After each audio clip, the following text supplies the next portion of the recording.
ನನ್ನ ಪ್ರೀತಿಯ ವಿದ್ಯಾರ್ಥಿಗಳೇ ನಮಸ್ಕಾರ. ಇವತ್ತಿನ ಟಾಪಿಕ್ ಯಾವ್ದಾದ್ರೆ ಭೂಮಿ.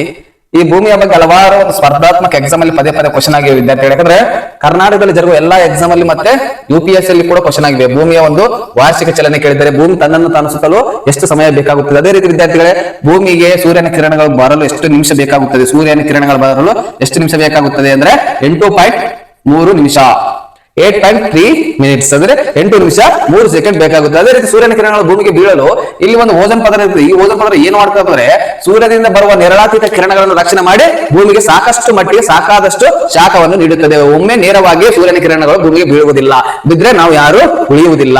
ಆದ್ದರಿಂದ ಸೂರ್ಯನ ಕಿರಣಗಳನ್ನು ರಕ್ಷಣೆ ಮಾಡಿ ನಮಗೆ ಒಂದು ಸಾಕಾದಷ್ಟು ಶಾಖವನ್ನು ನೀಡುತ್ತದೆ. ಯಾವ್ದಪ್ಪ ಓಜೋನ್ ಪದರ.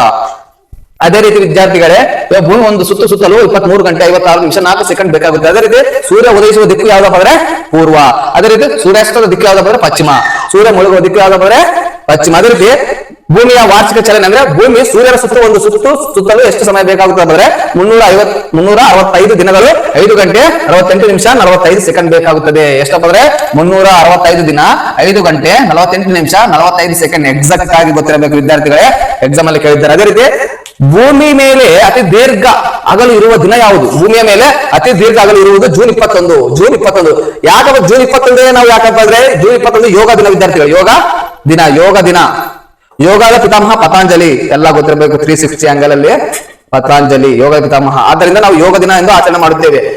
ದೀರ್ಘ ಹಗಲು ಯಾವ ದಿನ ಇರ್ತಪ್ಪ ಅಂದ್ರೆ ಭೂಮಿ ಮೇಲೆ ದೀರ್ಘ ಹಗಲು ಜೂನ್ 21. ಅದೇ ದೀರ್ಘ ರಾತ್ರಿ ಯಾವಾಗ ಇರ್ತಪ್ಪ? ಡಿಸೆಂಬರ್ 22 ದೀರ್ಘವಾದ ರಾತ್ರಿ ಇರುತ್ತದೆ. ದೀರ್ಘವಾದ ರಾತ್ರಿ ಡಿಸೆಂಬರ್ 22ರಂದು ಇರುತ್ತದೆ. ಅದೇ ರೀತಿ ವಿದ್ಯಾರ್ಥಿಗಳೇ, ಭೂಮಿ ಸೂರ್ಯನಿಂದ ಕನಿಷ್ಠ ದೂರ ಇರುವ ದಿನ ಯಾವ್ದಪ್ಪ ಅಂದ್ರೆ ಜನವರಿ 3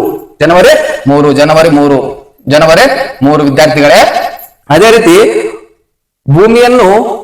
ಭೂಮಿಯ ನೈಸರ್ಗಿಕ ಉಪಗ್ರಹ ಯಾವುದು? ಭೂಮಿಯ ನೈಸರ್ಗಿಕ ಉಪಗ್ರಹ ಯಾವ್ದಪ್ಪ ಅಂದ್ರೆ ಚಂದ್ರ. ಇದು ಕೂಡ ಎಕ್ಸಾಮ್ ಅಲ್ಲಿ ಕೇಳಿದ್ದಾರೆ. ಚಂದ್ರ ಮೂನ್ ಎಂದು ಕರೆಯುತ್ತೇವೆ ಇಂಗ್ಲಿಷ್ ಅಲ್ಲಿ ಚಂದ್ರ ವಿದ್ಯಾರ್ಥಿಗಳೇ.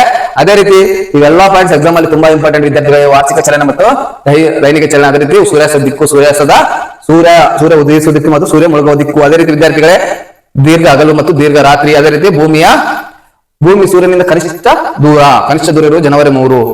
ಇವೆಲ್ಲ ಪಾಯಿಂಟ್ಸ್ ತುಂಬಾ ಇಂಪಾರ್ಟೆಂಟ್ ವಿದ್ಯಾರ್ಥಿ. ಅದೇ ರೀತಿ ಸೂರ್ಯನ ಕಿರಣಗಳು ಭೂಮಿಗೆ ತಲುಪಲು ಎಷ್ಟು ನಿಮಿಷ ಬೇಕಾಗುತ್ತೆ ಅಂದ್ರೆ 8.3 ಮಿನಿಟ್ಸ್ ವಿದ್ಯಾರ್ಥಿಗಳೇ. ಇವೆಲ್ಲ ಎಕ್ಸಾಮ್ ದೃಷ್ಟಿಯಲ್ಲಿ ತುಂಬಾ ಇಂಪಾರ್ಟೆಂಟ್ ವಿದ್ಯಾರ್ಥಿಗಳೇ. ಮುಂದೆ ಬರುವ ಎಕ್ಸಾಮ್ ಅಲ್ಲಿ ಕೂಡ ಖಚಿತವಾಗಿ 1 ಮಾರ್ಕ್ಸ್ ಫಿಕ್ಸ್ ವಿದ್ಯಾರ್ಥಿಗಳೇ. ಅದೇ ರೀತಿ ಈ ಒಂದು ವಿಡಿಯೋ ಇಲ್ಲಿಗೆ ಮುಕ್ತಾಯವಾಗಿದೆ. ದಯವಿಟ್ಟು ಈ ವಿಡಿಯೋ ಇಷ್ಟ ಆದ್ರೆ ಲೈಕ್ ಮಾಡಿ, ಶೇರ್ ಮಾಡಿ, ತಪ್ಪದೆ ಸಬ್ಸ್ಕ್ರೈಬ್ ಮಾಡ್ಕೊಳ್ಳಿ ವಿದ್ಯಾರ್ಥಿಗಳೇ. ಸಬ್ಸ್ಕ್ರೈಬ್ ಮಾಡುವ ಮೂಲಕ ಮುಂದಿನ ವಿಡಿಯೋ ನೋಟಿಫಿಕೇಶನ್ ಬರುತ್ತದೆ. ಇಲ್ಲಿಗೆ ಈ ವಿಡಿಯೋ ಮುಕ್ತಾಯವಾಗುತ್ತದೆ.